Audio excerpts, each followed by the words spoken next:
Welcome back to Healing Hearts, the show that guides you through life's toughest emotions and helps you find peace and resilience.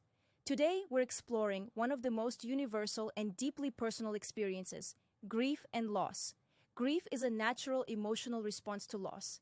It often brings a complex mix of feelings like shock, anger, guilt, sadness, and even disbelief. But it's not only emotional. Grief can affect our physical health too, leading to sleep troubles, changes in appetite, and difficulty concentrating. Loss comes in many forms. It might be the death of a loved one, a breakup, losing a beloved pet, moving to a new place, or even changes in your job. What's truly important to remember is that grieving is intensely personal. There's no right or wrong way to do it, and there's no set timeline. You may have heard of the 5 classic stages of grief: denial, anger, bargaining, depression, and acceptance. It might look like this. First, denying, thinking, this can't be happening to me.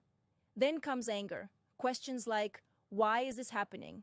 Who's to blame?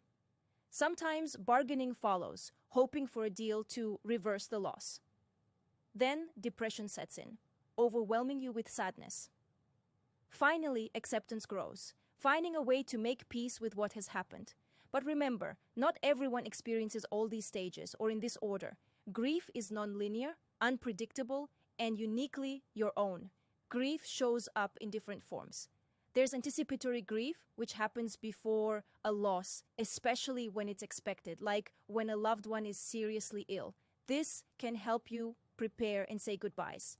Then there's disenfranchised grief, when your grief isn't recognized or acknowledged, when your pain feels invisible to others. Complicated grief happens when intense pain lingers so long that it disrupts your daily life. How do we cope with grief? The first step is allowing yourself to feel your emotions fully. Suppressing them often deepens the pain. It really helps to talk openly with trusted friends or family, or to seek support through groups and counseling. Online therapy platforms like BetterHelp make it easier to connect quickly with licensed professionals who understand what you're going through. Taking care of your body is also essential. Regular sleep, nourishing meals, physical activity, and engaging in hobbies can provide comfort during this difficult time. It's wise to limit exposure to distressing social media content, especially around trigger moments like anniversaries or holidays.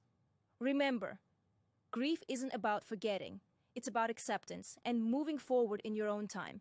If you or someone you love is struggling deeply, there are helplines available to offer support. In the US, the Crisis Call Center at 705-784-8090 is one resource. In the UK, Cruise Bereavement Care is available at 808-808-167, and in Australia, Grief Line can be reached at 03-9935-7400.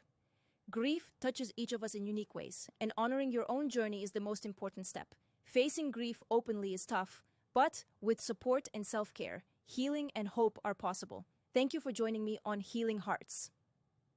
If this episode resonated with you, please consider sharing it with someone who might need it. Remember, you're never alone. Take gentle care of yourself, and we'll see you next time.